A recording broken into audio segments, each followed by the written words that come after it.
Subscribe करें हमारे YouTube channel साधना gold को और पाएं वीडियो सबसे पहले।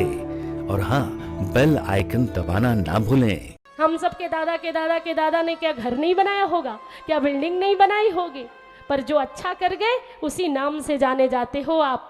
इसलिए ध्यान रहे भैया, कोई अच्छा कार्य हो जाए, जीवन रहते कोई अच्छा कर्म हो जाए तो भागवत कथा सुनना सार्थक हो जाएगा। तो मैं बता रही थी कि फ़ायदा क्या क्या मिलेगा, तो भैया हम लोग फ़ायदे का ही सौदा करते हैं, तो इसलिए सुनो फ़ायदा क्या क्या मिलेगा। पहला फ़ायदा मन की शांति, दूसरा फ़ायदा परिवार से दूर रहोगे तो फ़ोन पे भी अच्छी अच्छी बातें सुनने को मिलेंगी। पापा जी खाना खा लिया था, पापा जी आपने कथा सुन ली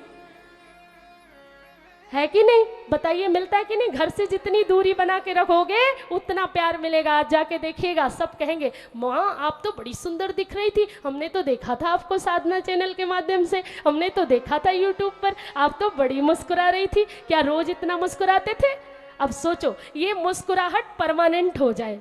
मुस्कान सबसे बड़ी सुंदरता है स्त्री की, सबसे बड़ा आभूषण है, गहना है उसकी मुस्कान। एक एक पतली सी सिफान की साड़ी में लिपटी हुई, माथे पर छोटी सी बिंदी और चेहरे पर बड़ी सी मुस्कान, वो स्त्री सबसे खूबसूरत होती है, सबसे सुंदर होती है। जिसके हृदय में संतुष्टि होती है, जिसके अपने उसकी बात मानते हैं, जिसके बच्चे आज्ञाकारी होते हैं, जिसके बच्चों में वीरता और धर्म परायणता होती है, वो स्त्री सौभाग्यशालिनी होती है। कहते हैं जननी जने तो भक्त जन और की दाता की सूर। दाता मतलब देने वाला, दानवीर, भक्त प्रहलाद और ध्रुव की तरह। जननी जने, जने यानी जन्म दे, जननी जने की भक्त जन की दाता की सूर वीर। और नहीं तो फिर कुंवारी भली वृथा गवावे नूर। एक लड़की, एक कन्या, एक बेटी, एक कुंवारी लड़की जब विवाह करती है और विवाह के बाद बच्चे को जन्म देती है, तब कहते हैं वो पूर्ण स्त्री होती है। माँ से बड़ा इस दुनिया में कुछ नहीं है, कोई शब्द नहीं, कोई अर्थ नहीं। माँ के जीवन सब व्यर्थ, माँ के बिना, माँ के जीवन के बिना सब व्यर्थ। माँ का जीवन ही जीवन देने वाला है। एक मात्र शक्ति ही ऐसी है जो मनुष्यता की टकसाल है। राक्षसों दैत्यों के घर में रहकर भी कयाधु ने भगवान के भक्त को जन्म दिया। ये माँ की साधना है।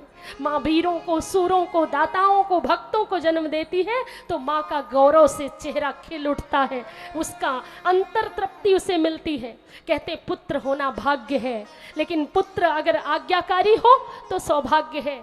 घर में चारपाई होना, बिस्तर होना, बेड होना, तोशक तकिए होना, कोमल कुशन होना भाग्य है, लेकिन उस कोमल बिस्तर पर, कोमल सैया पर आपकी आंखों में पर्याप्त नींद होना आपका सौभाग्य है। आपके घर में स्त्री का होना भाग्य है, पर स्त्री यदि सुशीला हो, स्त्री यदि धर्म परायणा हो तो ये आपका सौभाग्य है। आपके जेब में पैसा होना भाग्य है, पर पैसा धर्म में लगे ये आपका सौभाग्य है।